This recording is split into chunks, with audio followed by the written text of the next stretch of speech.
Mesdames et messieurs, bonjour, bienvenue sur JMTV+, et ces tranches politiques de la semaine. Nous allons recevoir quelqu'un qui vient du Gabon, que vous connaissez sans doute, car dans les 4 coins d'Afrique aujourd'hui, on ne peut pas dire ne pas connaître cette personnalité qui a longtemps œuvré à la tête de l'Union africaine, qui à un certain moment a décidé de conduire les destinées de son pays, malgré tout ce qui s'y déroule aujourd'hui. Lui, c'est M. Ping. Bonjour, M. Ping. Bonjour. Comment allez-vous? Je vais bien. Bien. On ne peut pas parler d'un grand homme sans parler de la femme qui se cache derrière le grand homme. Comment va votre épouse, Janine? Elle va bien, elle est à Libreville. M. Ping, vous êtes en Europe cette fois-ci encore. Cela fait environ 3 fois en un an que JMTV+ a suivi votre arrivée en France.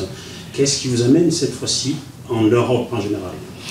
Bon, comme vous l'avez dit, je viens régulièrement en Europe, en Amérique aussi, pour essayer de sensibiliser la plupart de ceux qui défendent des causes des droits de l'homme, des causes des droits des peuples, des causes de la démocratie, la cause aussi du développement de nos pays.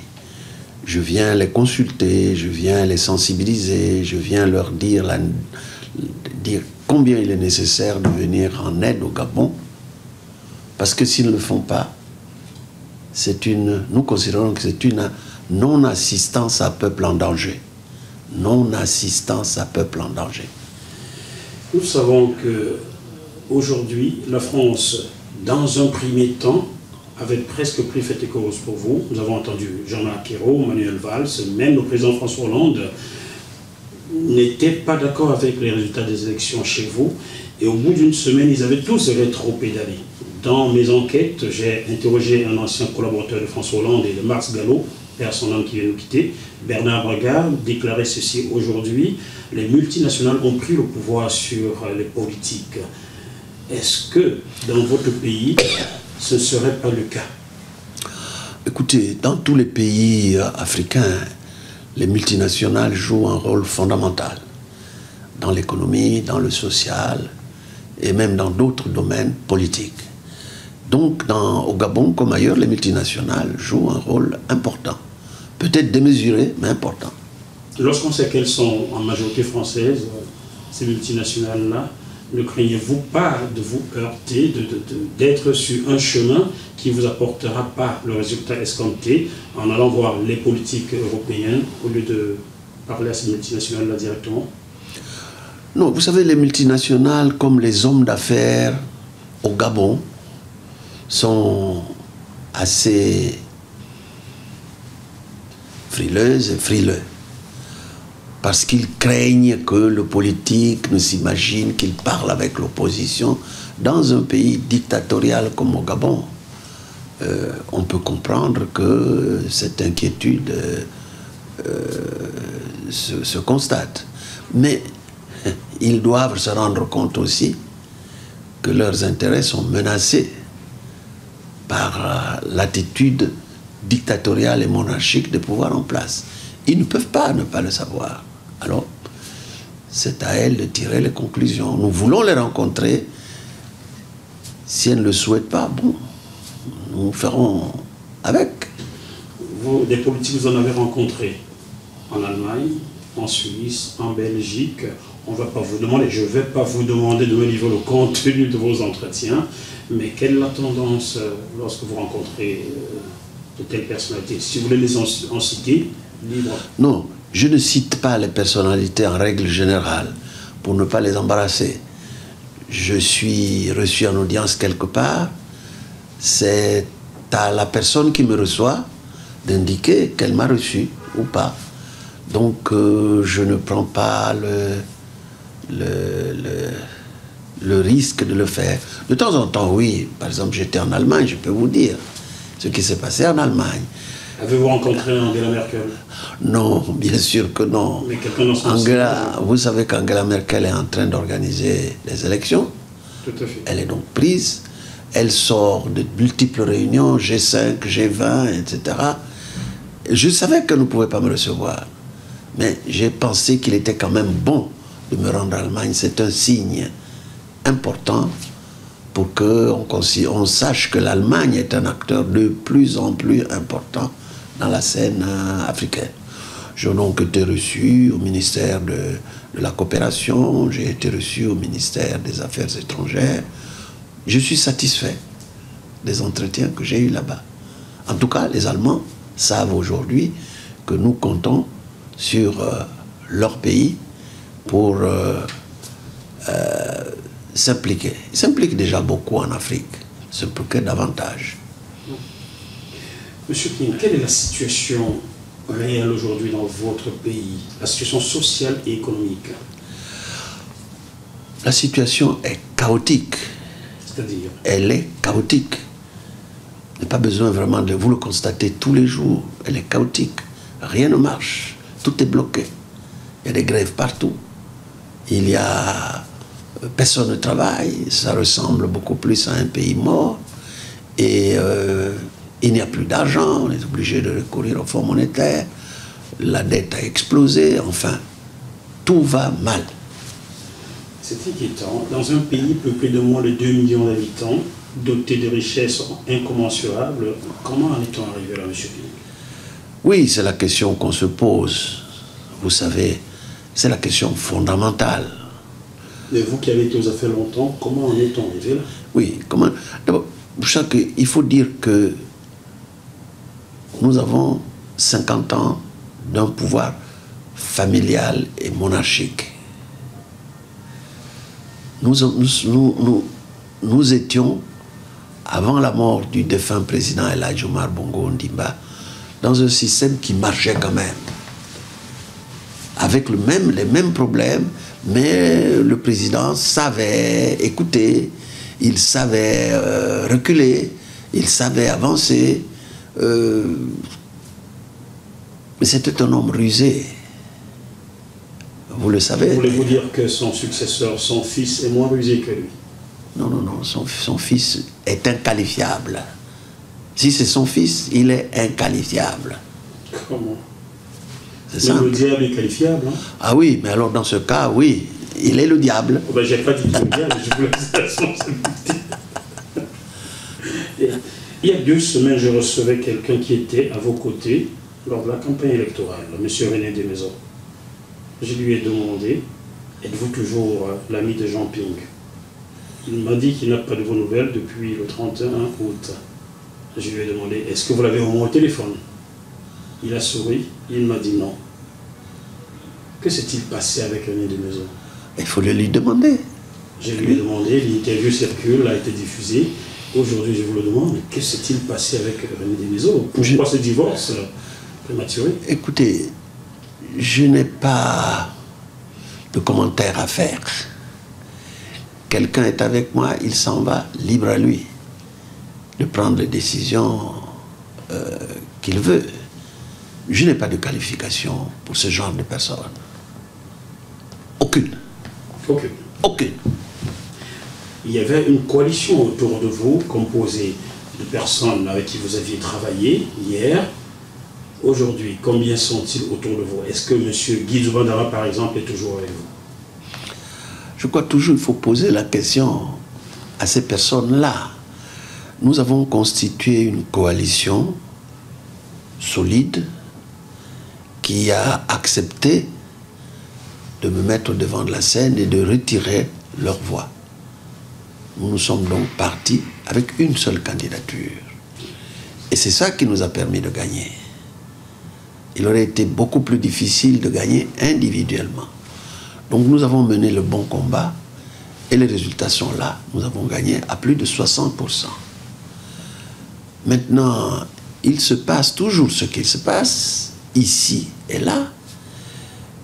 Il y a des gens qui vous quittent, d'autres vous rejoignent. C'est la loi de la nature. Est-ce que telle ou telle personne, comme on le prétend, a quitté la coalition? Je ne suis pas informé officiellement. Je ne suis pas informé officiellement. La coalition existe toujours, elle marche toujours. Quelques-uns sont partis, ils sont connus. D'autres, ce que vous prétendez, ce que vous ne sont pas officiellement n'ont pas officiellement manifesté le désir de partir. Donc moi, je considère qu'ils sont toujours avec nous. Toujours avec nous. 11 mois après la proclamation des résultats, qui croyez-vous toujours? Croire à quoi? Prendre le pouvoir vraiment. Mais c'est sûr que nous allons le prendre. C'est une certitude. Je ne vais pas vous demander comment, mais nous aimerions bien savoir, et les téléspectateurs aussi, comment vous comptez vous y prendre face à quelqu'un qui est hyper armé. Comment allez-vous faire? Oui, vous savez, le fait d'être hyper armé, il l'est. Le fait de massacrer la population gabonaise, il le fait. C'est précisément pourquoi il va partir. La raison pour laquelle il va partir. Vous ne pouvez pas maintenir un peuple entier sous la menace, sous la torture, et gouverné par le fer, le feu et le sang. Ça n'a jamais marché dans l'histoire du monde. Regardez comment tous les dictateurs ont fini. Oui, mais Pinochet, on connaît pas mal qui ont fini en sang également. Donc, ils finiront tous comme ça. Et puis il faut que vous sachiez que nous sommes au XXIe siècle. Nous ne sommes plus au XIXe ou au XXe siècle. Les choses ne se passent plus de la même façon. Et le Gabon ne va pas entrer dans l'histoire à reculons. Toujours, M. Desmaisons me concédait dans cette interview qu'il y a eu des exactions dans votre QG. Il m'a clairement avoué que des balles ont été tirées, des gens sont morts, même dans sa propre famille. Et je lui ai demandé, des balles venues d'où?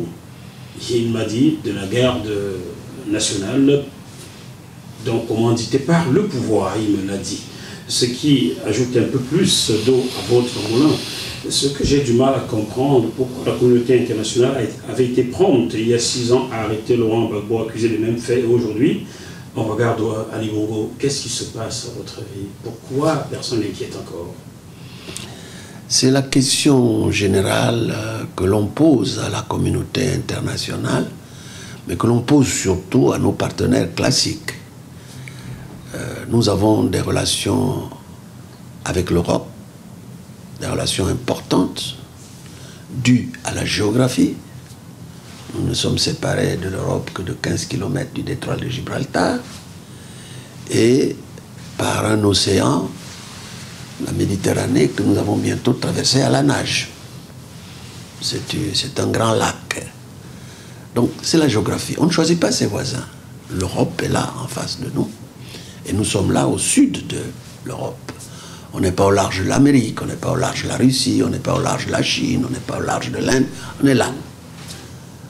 Et cette Europe la voit, elle n'agit pas. Pourtant hier, pour Laurent Gbagbo, elle avait été prompte à agir, sur notamment la France. Oui, c'est ce que j'ai dit. Nous avons donc l'histoire, nous avons la géographie, nous avons l'histoire. On a eu une longue histoire, la colonisation. Ce qu'elle a eu de négatif, ce qu'elle a eu de moins négatif. Nous avons donc une histoire. L'histoire, c'est l'histoire. Nous avons une histoire commune. Mais nous avons aussi une culture commune parce que nous parlons des langues européennes. On parle le français, l'anglais, même l'allemand, puisque une partie de l'Afrique avait été colonisée par l'Allemagne. Et donc, quand vous regardez la Namibie, c'est réellement le type de colonisation allemande réussi aujourd'hui, réussi aujourd'hui.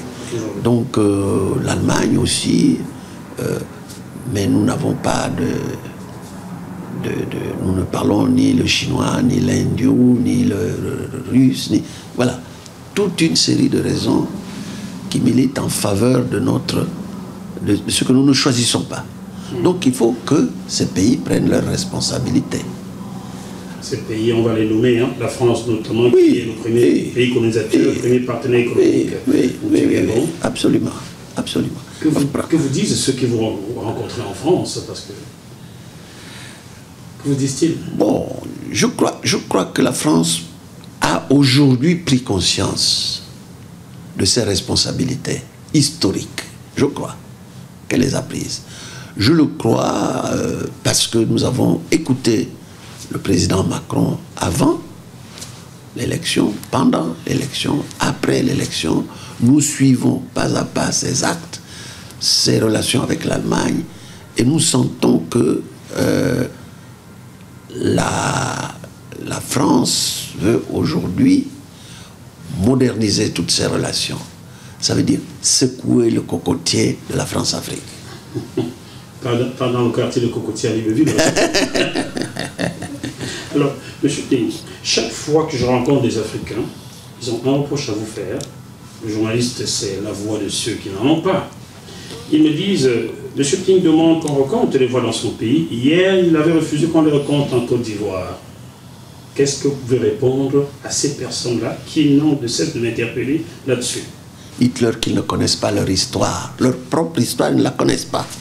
Qu'ils aillent interroger le président Gbagbo. Qu'ils aillent interroger le président Gbagbo là où il est. Ce n'est pas tellement difficile. Alors ils regardent l'histoire par le petit bout de la lorgnette et ils ne vont pas jusqu'au bout. C'est une histoire compliquée, complexe, qu'on ne peut pas juger comme ça en racontant ce qu'ils racontent. Mais ils peuvent raconter ce qu'ils racontent. Moi, je suis maintenant au Gabon. Hier, vous étiez à la tête de l'Union africaine. Voilà, je n'y suis plus. Vous ne voulez donc pas pinailler là-dessus, sur le poulet ivoirien? Non, parce que je crois qu'il n'y a pas à pinailler. Hein. Vous savez, il n'y a pas à pinailler. Ce qui s'est passé en Côte d'Ivoire est suffisamment connu. Vous savez qu'il avait été décidé que ce n'est pas ce que vous avancez là qui a bombardé le palais de Gbagbo. Ce n'est pas ce que vous êtes en train d'annoncer qui a amené Gbagbo à La Haye. Donc, vous savez, s'il y a des gens qui sont heureux de constater que notre malheur va être aussi votre malheur, bon. Monsieur Ting, pour terminer cette première partie de l'interview, auriez-vous un mot à adresser à la population gabonaise, aux populations africaines qui regardent, car ce n'est plus le problème du Gabon, n'appartient plus qu'aux Gabonais, mais aux Africains aussi. Auriez-vous un mot à leur adresser? Ils sont tous là. Oui, je crois que l'histoire dramatique du Gabon est l'histoire aussi des peuples africains en général. Et il ne faut pas regarder cette histoire en disant que ça arrive au Gabon, ça n'arrivera pas ailleurs. Ce serait, je crois, se tromper de cible. Nous sommes dans une situation, je vous l'ai dit tout à l'heure, où le peuple gabonais appelle au secours, à l'assistance d'un peuple en danger. Nous ne roulons pas les mécaniques. Nous sommes dans une situation d'un peuple en danger qui appelle au secours. Aussi simple que ça. Et nous sollicitons l'assistance de tout le monde, et d'abord l'assistance de nos frères africains, de nos sœurs africaines. Parfois, j'ai le regret de constater ce que vous venez de me dire tout à l'heure à propos de la Côte d'Ivoire. Mais on le constate ailleurs, on le constate aussi parfois au Cameroun. Pas de la part des dirigeants, mais de la part d'une certaine presse.